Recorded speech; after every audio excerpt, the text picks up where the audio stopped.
Hello and welcome back to AP World History Modern. Today we're going to begin our first of 2 days looking at Dar al-Islam, Unit 1.2. And our learning objectives are explain how systems of belief and their practices affected societies, and explain the effects of intellectual innovation in Dar al-Islam. So talking about little cultural developments and talking about some technological developments. And then we kind of do some scale practice. Eventually, we'll get to kind of claim development. At least that's kind of where we're eventually headed with that. All right. So let me make this a little bit bigger. Exit it to enter it. There we go. All right. So here we go. So we'll start today with our daily 5. All right. So which heading best completes the partial outline below? So go ahead and read through those. Right, so based on your homework last night, that should have been very easy. Right? So contributions of Islamic civilization. All right, next one. Technology of papermaking traveled from China to Baghdad along the blank. All right. So hopefully you're looking at that. You got that the correct answer was 3, Silk Road. In class, I do kind of pause, and if you kind of haven't noticed, I give a lot of notes during these questions. I kind of pause and just kind of talk about this map, and when you're looking at this map, right, there is an assertion or a claim that is being made in this, in this map. So what is the claim? Like, try to think about this to yourself. What is the claim being made from this map? How was paper diffused from its origin point in Central Asia to Baghdad and eventually to Western Europe? All right, so go ahead and just think about that. All right, and all right. So, well, what most kids in class come up with pretty quick is that the assertion being made is that paper was diffused via merchant trade in pastoral nomadic groups. All right, and that's a really good claim. As far as analyzing what this is trying to tell you, so. There are people who contradict that, though, right? So you do see a claim being made, and this is the evidence that is being dropped down for that claim, right? But you could contradict that by simply pointing out the fact that your possession of paper doesn't mean that you know how to reproduce it, right? Can you replicate paper just by having it? Can you reverse engineer that? Right, and if the answer is no, then diffusion via merchants and pastoral nomads is going to hit a bit of a bump, right? So the question is how does it actually get diffused then, right? So knowledge of paper, maybe, but not paper making, which is what this is pointing out, all right? So kind of real quick, we just take a second in class and just kind of look at, when it comes to paper, right, and the diffusion of paper from China westward, right, into Dar al-Islam. Right, there is a date that does stand out, right? That might be a key moment in that, and that date is 751. So what happens in the year 751? Of course, you have the caliphate at that time. Who is the caliphate at that time? Do you remember that? All right, so hopefully you remember that the Abbasid caliphate is the current caliphate in the year 751. Remember, they are from 50 through 1258. Right. So how old was the Abbasid caliphate in 751? They were a year. Right, so they had just taken over, and there was about a decade-long war between the Umayyads and the Abbas. But the Umayyads had expanded Dar al-Islam across North Africa into Western Europe, throughout the Iberian Peninsula, and the Abbasid Caliphate. Now that they were in control, they decided they were going to attempt to expand to the east. Right, so expand from where their current holdings are, and of course, who are they going to come into contact with? China. So which dynasty in China was that? It's the one before Song. So hopefully you know your dynasties by now, and you know what the name of the dynasty is before the Song dynasty. This would be the Tang dynasty, right? So they're going to come in direct contact with the Tang dynasty, right? At an event known as the Battle of Talas, right? And it's at the Battle of Talas where we have, a failure of the Abbasid to defeat the Tang, right? And an agreement is made, and we see kind of a rough little buffer zone is created, and the borders stand. And it is also said that it is from this, or at this battle, that some prisoners of war taken by the Abbasid, right? So some Chinese prisoners of war who had the knowledge of paper making, who knew how to create pulp, right, and then turn that pulp into paper, were captured, and then the knowledge was disseminated to them, right, and then diffused to Baghdad, right, that way, right, and that would make that makes more sense, okay? So because it's not just paper that we're talking about diffusing, it's a process, right, and that process requires knowledge. Okay, right. So probably spend too much time on that question. Here's another question I'm probably going to spend too much time on. So go ahead and look through this one. Right? Which generalization is best supported by the information on the map? Right, so take a moment and really look at that map, because I'm going to do some more rambling. All right, so hopefully you came up with the correct answer, right, which is 2. The monsoon winds influence trade between East Africa and India. And actually, this was a real struggle in class today. So let me just kind of go through these distractors. No trade occurred between East Africa and the Persian Gulf. I mean, obviously, we're talking coastal traders, and then dhows, right? Arab dhows. These are merchants, right, making these trips. So one's obviously wrong. 3, trading stays developed primarily on the interior of East Africa. Well, no, everything's on the coast, right? Everything is on the coast here. And then trade encouraged the spread of Islam from East Africa to Arabia. If the reverse was said, that would be true, right? But Islam does not originate here and then get diffused there. It's the opposite. All right, so just a couple things looking at this map here is, first off, the monsoons, right? This is not going to be the last time you hear that word monsoon. So when you're talking about the Indian Ocean world, let me just kind of do a quick little sketch of part of the world that we're talking about here now. This is a very quick little sketch. All right, so let's call it Southeast Asia. All right, Southeast Asia here. All right, so East Africa. All right, so what are the monsoon winds? Let's kind of look at this here, right? So these monsoon winds, right? We know we have November through about March, right, in this general direction, right? So to kind of show you what I'm doing, I'm just kind of drawing that wind direction there, right? And then we have about April, right? April through October. Two C's for some reason, right? So April through October in this general direction, right? So let me go ahead and pull that back up. Right? So we talked about the monsoon winds, right? You might be familiar with the word monsoon because you maybe heard monsoon season or rainy season, right? So from April to October, you see that kind of moisture coming in off the Indian Ocean, and you do get heavy rains, right, in South Asia and Southeast Asia, right?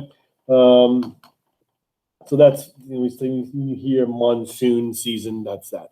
Or in Northern Australia, it's the wet season, right? The wet. Right. So when the wind is blowing in off from the Indian Ocean. So what we see with merchants is going back really 3,000 years ago, or 1,000 BCE.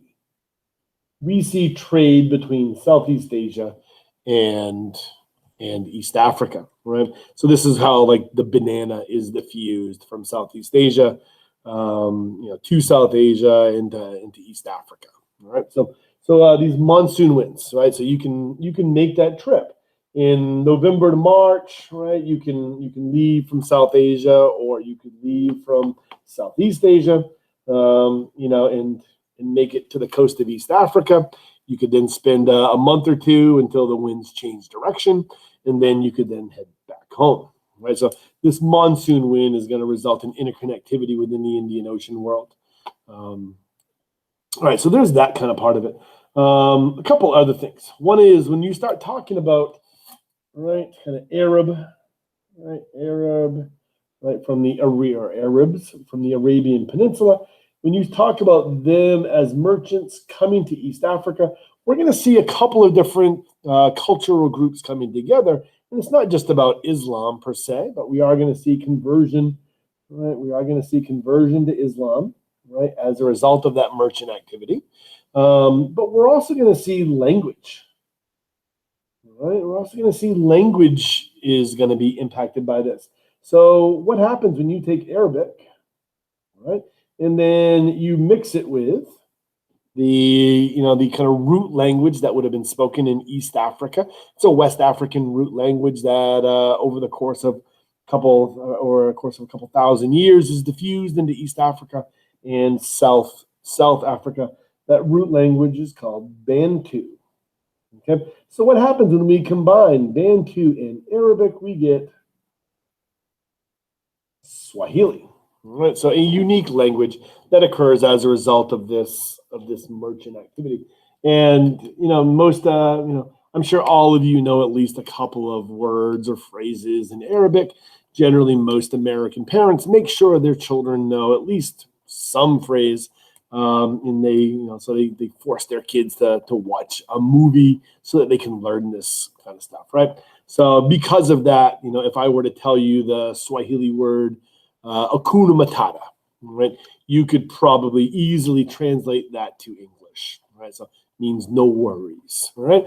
And of course, there's all kinds of other words you're familiar with that maybe you don't know, like Pumbaa, right, means stupid, right? So there's all kinds of Swahili words that you're probably at least a little bit familiar with, just from movies that your parents made you watch because they were trying to educate you on Swahili, all right? All right, so that being said, I guess one last thing about this, I'm kind of pulling a lot of things. This word Zenj, right here, Zenj, right, Zenj. You will see that a couple of times, or possibly in a document, right? So, but it's usually you'll see it Zanj.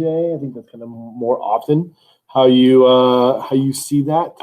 Let me kind of pop up my notes again. Yeah, kind of more often you'll see it as Zanj, right? So Zanj or Zenj, right?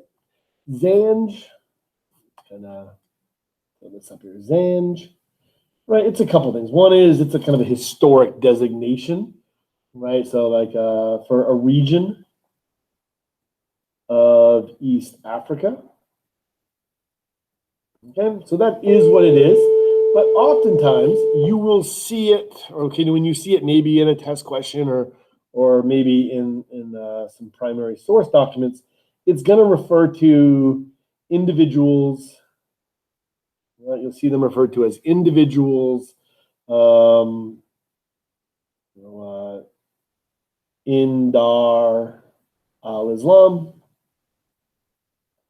right? And specifically, there's a concept for you, chattel slavery. Okay, so you'll see them referred to, you'll see slaves, right? Individuals who are enslaved. I'll just kind of put a little bullet here, enslaved. Individuals enslaved within Dar al-Islam, right? So when you hear or see people referenced as Zanj, that is often, if they are of African descent, that is sometimes how you'll hear them. There's also kind of a big event kind of early in Islamic history, the Zanj Rebellion. Okay, the Zanj Rebellion, that's 869 through 883. All right, so this is during that kind of the Abbasid Caliphate, and this is in what is today Iraq, is where this takes place. I believe the enslaved East Africans were draining the salt marshes of the Tigris and the Euphrates River Valley, right, of the mouth of the Tigris and the Euphrates. And that's where the Zanj Rebellion took place, right? So if you see that, that's the word Zanj is referring to chattel slavery. And I guess this is as good a time as any just kind of introduce chattel slavery and kind of bigger picture stuff. So if you were to, because for the most part, this is a concept in which most students come in with a decent understanding of. All right, so, all right. So if you're kind of looking at slavery, right, or the slave trade, most of you come in with an understanding of the Atlantic system, the Atlantic slave trade. Right, so if we're talking about the Atlantic, right, the Atlantic, let's just call it the Atlantic system right now, right? You're probably familiar with the Middle Passage, or that portion of the triangle trade, right? So when we see enslaved Africans coming from West Africa and Central Africa, it's kind of the bulk in that trade, right? So when we're really talking circa 1500 through, let's put about 1890 or so, kind of the 1880s is when Brazil officially shuts it down, I guess. So let's just put 1880s, I guess, to be a little bit more accurate there. Right. So this is what you're probably more familiar with. Okay, I'm probably more familiar with, and of course, some are going to be coming from East Africa as well. All right, but the majority are coming from Central and from West. The number estimates of how many enslaved Africans came to the Americas. So by Americas, I do mean what is currently the United States, but mostly the Caribbean and South America, right? The estimate, it varies widely, somewhere in the neighborhood of about 12 through 18 million, right? And you'll often hear like 16. I think it's kind of a consensus number for total number of people who are taken out of Africa, right? And then the number who survived the voyage, right? So about, usually in the neighborhood of around 12 million is the kind of general consensus number, right? So you're talking 12 to 18 million people are extracted or are enslaved and then removed from the continent of Africa during this time period. When you talk about the Zanj, right, this is referring about the East African slave trade, and really we're talking, especially coming into the Persian Gulf, the vast majority are going to be coming into Dar al-Islam, right? Some also go to India. There are records of enslaved Africans being in China as well, but the number there is probably in the thousands and not the millions, right? And this occurs, really, as far as removal from the continent of Africa, in sizable numbers. Let's just put 800s, probably a better way. It certainly starts with 4, but to get into sizable numbers, and let's just put 1890, right? We'll use 1890 because that is the date in which the British take over the island of Zanzibar, and and officially end in that slave trade, right, on the island of Zanzibar, right? So, but during this time period, you'll also see estimates around the same, 12 to 18 million, right, coming into Dar al-Islam, right, amongst other places, right? We also have coming into Dar al-Islam through the across the Sahara Desert, right? We know that is true as well. And we also have a lot of coming in from Europe, right? Eastern Europe, specifically Slavic, slave, right? Slavic, coming in from what is today Eastern Europe and Russia, right? And of course, but I'm just kind of dealing with sizable numbers, right? These are where sizable numbers are coming into. So this is that Indian Ocean slave trade, right? Or the slave trade associated with Dar al-Islam. So, and of course, the slave trade within Dar al-Islam is going to be prevalent into the 20th century. So there are some countries that are still, that are still, practicing the institution of slavery into the 1920s within Dar al-Islam. All right. All right, so that's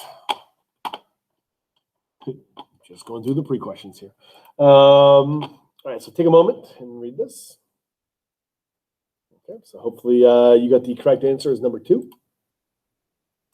All right. Hopefully you got the correct answer as number 2. All right, and in class I do read this, so I'm just going to take a moment because there's one thing I need to explain.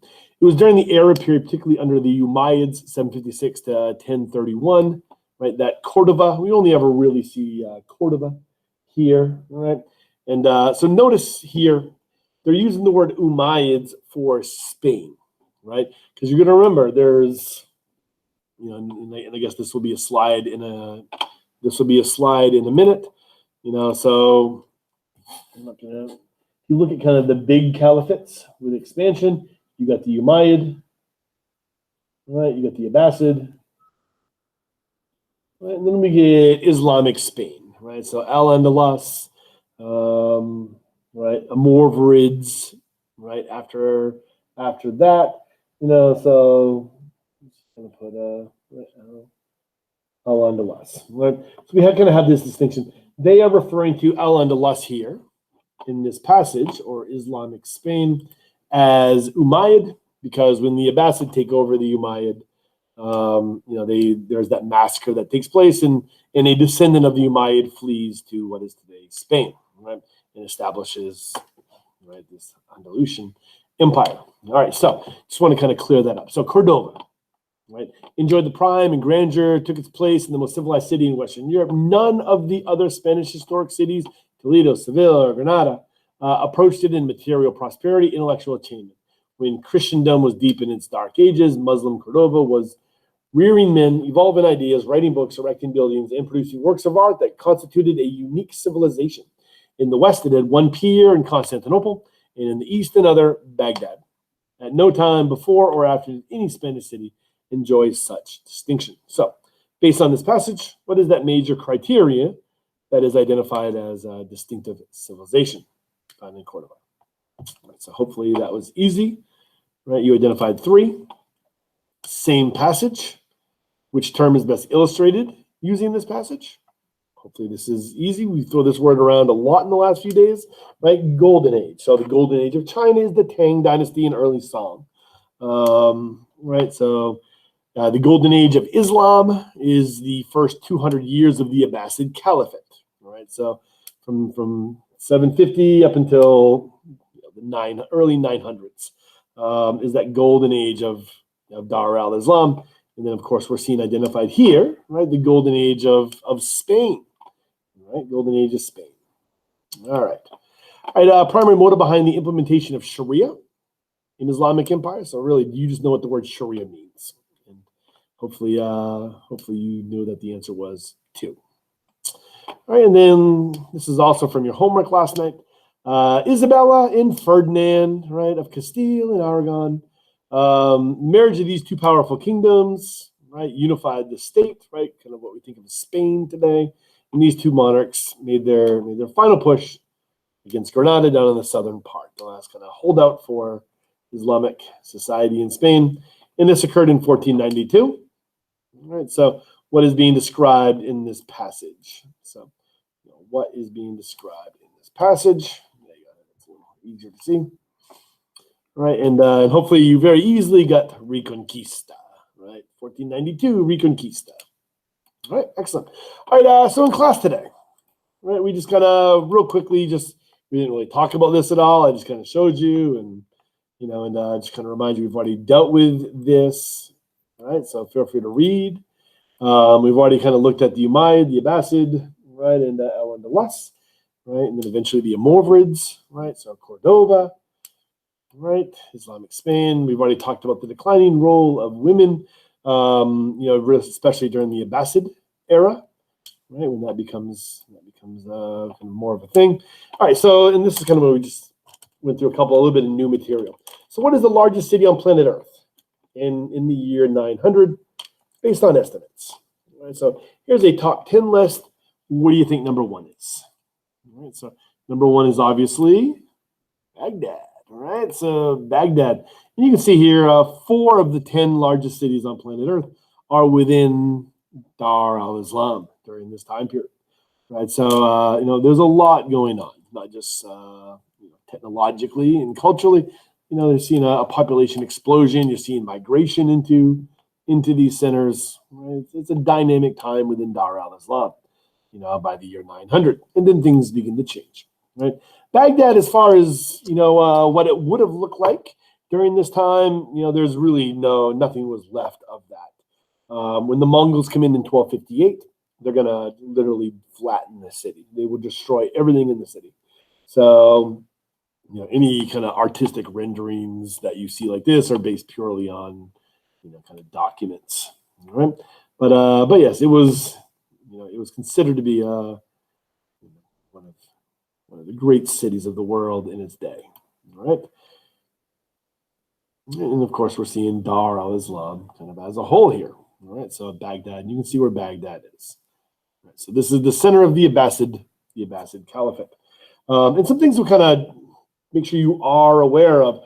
I'll often kind of say that the Abbasid Caliphate, has a golden age that ends in the 900s, because once you start getting into the year 1000, right, beyond the year 1000, you're going to get Turkic people, Central Asian steppe groups starting to come down.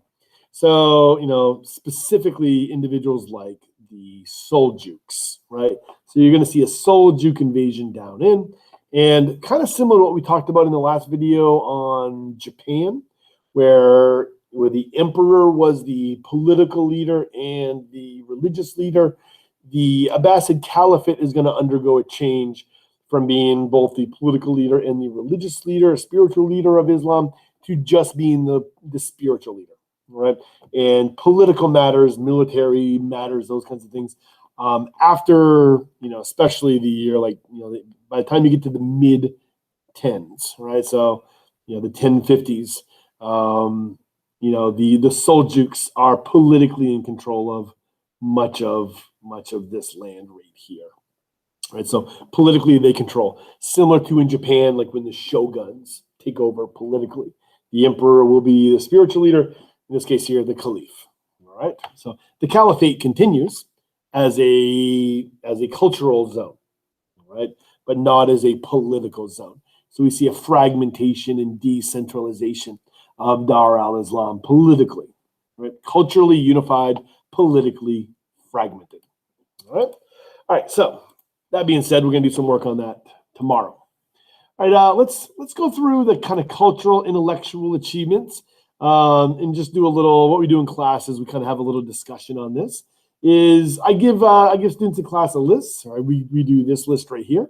And you should recognize most of these from your homework last night. Right? So a lot of these people were from your homework last night. So if you were to ask who would be considered the most important achievement of Dar al-Islam, right? What do you think would win? Right? What do you think would win, right, if this were to come to a head like this? So there are one or two here that are not in your homework. So I want to just kind of go through these really quick and make sure you know. But you should recognize most of these from your homework. Right? So the first off, House of Wisdom. All right. So let me kind of just draw this out really quick. House of Wisdom. All right. So what do you need to know about the House of Wisdom? House of Wisdom, Baghdad, right? Right, in the city of Baghdad. So we got Baghdad right here. Let's just kind of call this, I'm going to do a really, really rough depiction here of Dar al-Islam, right? Let's just kind of...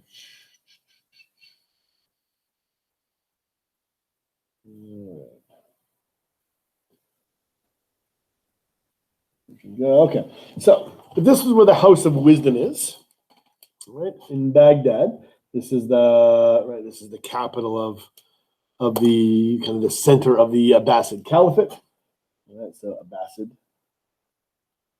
Caliphate. And I keep repeating this because these are important things, right? 750 through 1258. And that's when the Mongols are going to come. right? And take that out. Right, what is the House of Wisdom? The House of Wisdom is like a library. It's like a university, right? It's where knowledge is disseminated in, right? So what do I mean by that? If we're talking about knowledge coming in from South Asia, right? What kind of knowledge is coming in from South Asia specifically? What kind of knowledge? Stuff like Guptan or Hindu numerals. Because I guess it's really not Hindu Arabic numerals until it's diffused into Baghdad, is it? Right, so, things like 1, 2, 3, 4, etc., etc., etc. Right, that'll be diffused into Baghdad.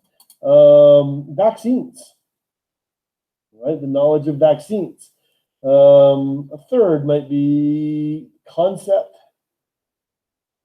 of zero, right? It's kind of hard to imagine the fact that, like ancient Greeks, your Pythagoras and Euclid, and you think about all kind of mathematical advancements of ancient Greece, and they never had the concept of zero, right? And there's some kind of interesting theories on that. I think there was a book written about that, right? For the theological reasons, of the concept of nothingness, right? Things that within Hinduism, right, could flourish. And this is blurred out, so I gotta, find the correct distance here. So concept of zero, right? Concept of zero, pi, right? Concept of zero will also be developed separately by the Maya, right? The Maya in Mesoamerica also developed the concept of zero for their mathematics. Right, so these things will be diffused into Baghdad, right? So these things will be diffused into Baghdad. And let's just say from the other direction, let's say coming from Constantinople here, we also have other knowledge coming into Baghdad, right? And so let me just kind of put from Constantinople, or of course, I could just write Byzantium, right? Byzanti, the Byzantine Empire.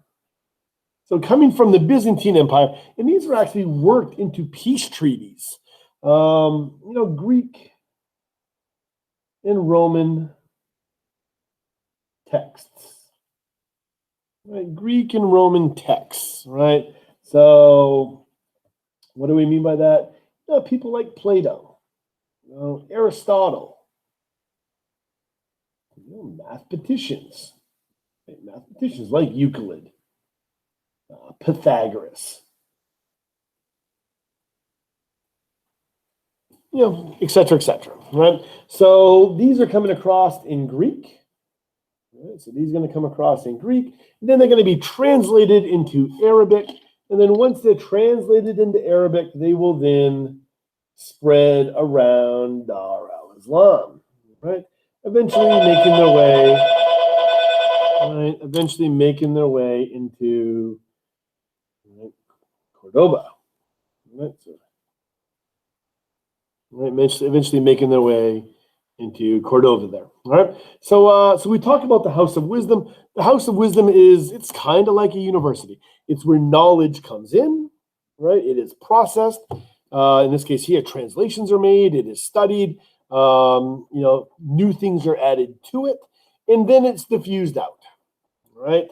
So that's what that is. All right, next word, agriculture. All right, so this is the QNAT system.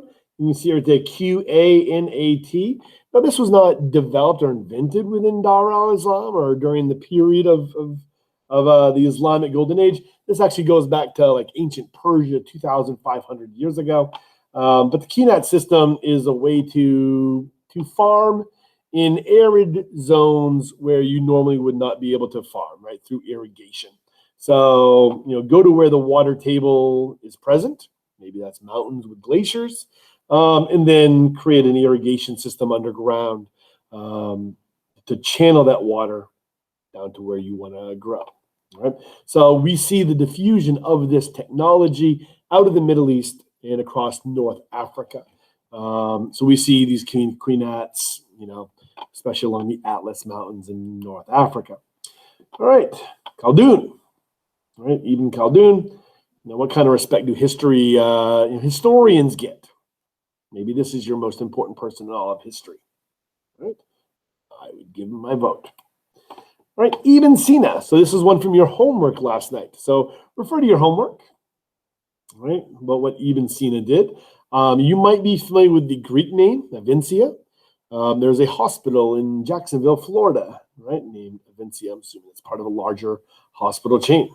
Right? So he is recognized even in the United States, right, for his medical knowledge. Right, geometric design. Is this the greatest contribution? Right, so within Dar el-Islam, the Ten Commandments is taken extremely serious when it comes to idolatry, and because of that, mosques are not allowed to have images of Muhammad or Allah. So what you'll see is they are expressions of their faith, right? Often manifests itself through geometric art. You'll also see calligraphy as well. So Quranic verses, right, in calligraphy. Right? So, but we see these done throughout Dar el-Islam. Right? Scientific method. So Aristotle, right? Aristotle, right? In that process. Razi, right? Razi. So once again, he is from your homework last night, right? So compiling knowledge into an encyclopedia. Also chemistry, right? Chemistry. Right, she was not in your homework, but there's a couple of Sufi writers and Sufism, right, as a movement within Dar el-Islam really kind of becomes more influential as the Abbasid Caliphate goes into decline in the 900s. So by the year 1000 through, really beyond our time period, Sufism is going to be a major force within Islam. For the diffusion of Islam, right? So Sufism is not how Islam got to Southeast Asia or to Sub-Saharan West Africa, but Sufism is how it eventually will become accepted in practice by the majority of the people who live in those areas, right? So Sufism is an important thing, right? So we have a writer here, and of course she's being portrayed here, if this is her, right? But but she is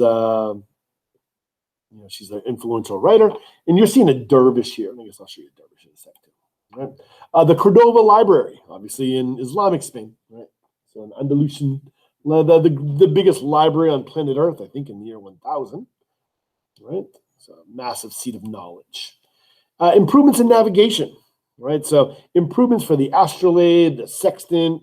These improvements, these are Greek technologies that are improved upon within Dar el-Islam.